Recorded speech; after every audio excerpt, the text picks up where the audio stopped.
Hello students, we have studied about autotrophic and heterotrophic modes of nutrition in plants.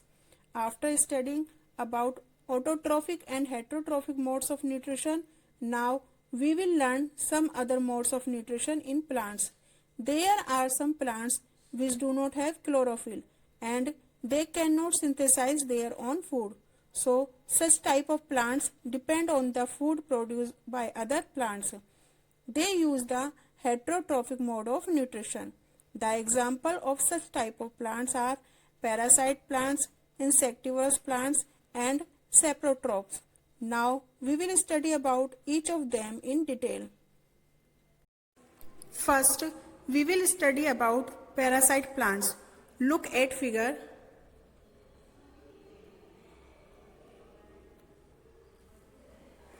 Do you see a yellow, wiry branched structure twining around the stem and branches of a tree?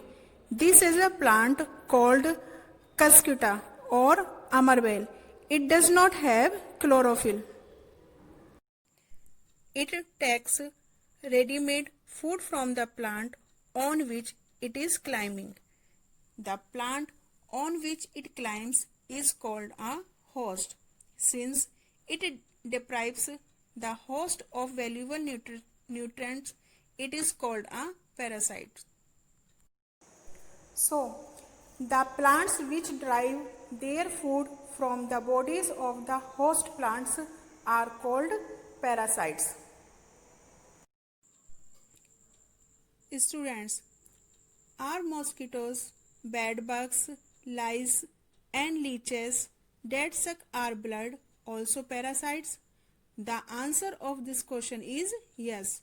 The animals such as mosquitoes, bedbugs, lice and leeches that suck our blood are also parasites because these organisms derive their nutrition from host, and here host is human. Now we will study about insectivorous plants.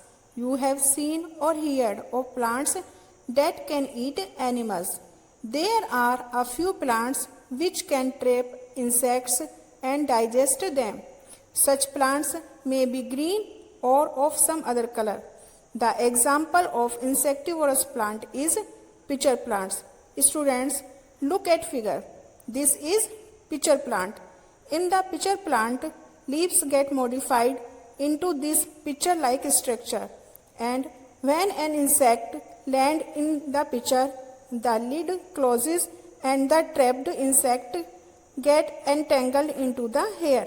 Inside the pitcher, there are hairs which are directed downwards. The insect is digested by digestive juice secreted in the pitcher. Such insect-eating plants are called insectivorous plants. Students, is it possible that insectivorous plants do not get all the required nutrients from the soil in which they grow? The answer of this question is yes. It is possible that insectivorous plants grow in soil which do not contain sufficient nitrogen mineral. Now, you may be confused. If the pitcher plant is green and carries out photosynthesis, then why does it feed on insect? Because they do not get the nitrogen from the soil. So pitcher plant feeds on insect to obtain the nitrogen needed for their growth. Students, now we come to end of today's session. Today you have learnt about parasites and insectivorous plants. We will learn about saprotrophs in next video. Thank you.